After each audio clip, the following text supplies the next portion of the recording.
Amore mio caro babbo e mia cara mamma, manca ormai poco ora alla mia condanna. La mia vita adesso in mano ad una penna ed io protagonista dell'ennesimo dramma. Le mie parole volano in mano a chi mi sogna e come ho paura caro babbo e cara mamma. Per quale colpa? Dimmi per quale colpa. Mi chiedono di pregare per l'ultima volta e adesso ansia, mi sta venendo l'ansia, rubandomi la vita e regalandomi angoscia, iniettandomi la morte in nome della legge.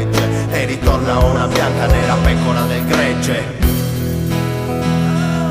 Ehi caro babbo, cara mamma, caro amore mio, sta finendo il mio tempo e il mio viaggio per l'oblio. Chissà quante parole avrei potuto scrivere, chissà quante lettere, ancora tante lettere, chissà quanti sussurri sopra i quali piangere, chissà quanti posti ancora da conoscere, chissà quante domande alle quali rispondere, chissà quanti criminali continueranno a uccidere. Vedo solo fiamme intorno a me, vorrei solo cenere. Vedo solo santi intorno a me, sono pronto a soccombere.